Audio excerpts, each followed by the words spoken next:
বাবা, আমি আর তোমার ছেলে মিলে তোমাদের জন্য একটা ঘর বানিয়েছি, আজ তোমাদের সেখানে নিয়ে যাব। কেন বৌমা, আমরা তো এই ঘরে ভালোই আছি, আমাদের তো কোনো সমস্যা হচ্ছে না। মা, তোমাদের সমস্যা হচ্ছে না তো কি হয়েছে? আমাদের তো সমস্যা হচ্ছে। বেশি নেকামো করো না তো, যেখানে নিয়ে যাচ্ছি সেখানে চলো। That's proud of you.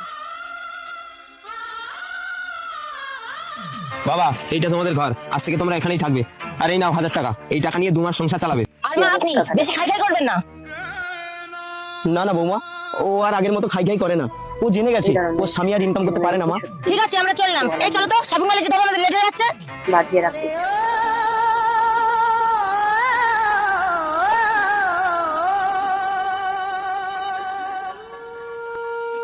কি গো, এই টাকা দিয়ে আমাদের সংসার কি করে চলবে? কেন গো, তোমার স্বামী কি অচল হয়ে গেছে? আমি আবার বাদাম ব্যবসা শুরু করবো। কি বলছো গো, বুড়ো বয়সে তুমি বাদাম কত ব্যবসা কিছু করবে? সহ্য করতে তুমি তো হয়। চোখে ঠিকঠাক দেখতেই পাও না, লোক তো তোমাকে ঠকিয়ে দেবে। আচ্ছা, সেসব দেখা যাবে খনি। সত্যি। এই নাও, এই দুনিয়ার 500 লোক টাকা ধরো, ঠকানোর জন্য এতে সংসার চালাবে। আর এই 500 টাকা দিয়ে আমি বাদাম ব্যবসা শুরু করবো।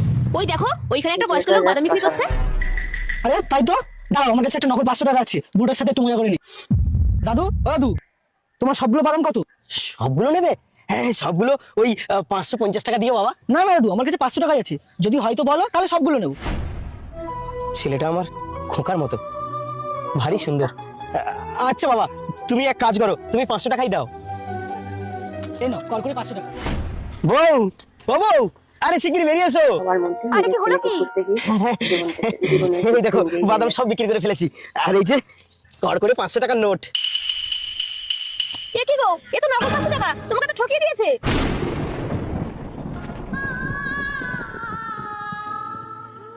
বন্ধুরা, মজা করেই হোক বা শয়তানি করে হোক, কোনো বৃদ্ধ মানুষকে এইভাবে কোনোদিনই ঠকাবেন না, কারণ আজকের গল্পটি একদমই সত্য ঘটনা অবলম্বনে। একদমই ঠিক কথা বলেছে দাদা ভাই, সত্যি তাই। ঘটনাটা কিন্তু পুরো সত্য ঘটনা, এটাই কোনো মানে কিছু নেই। ঘটনাটা পুরো সত্য ঘটনা।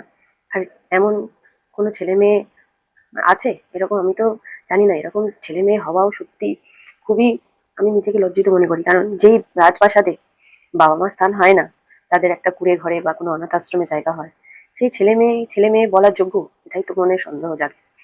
যেই রাজপ্রাসাদে মা বাবার রক্ত ঘাম ঝরানোর পয়সা দিয়ে বানানো, সেই প্রাসাদে নাকি তার মা বাবারই স্থান নেই। এটা অভাবনীয় না? সত্যি তাই।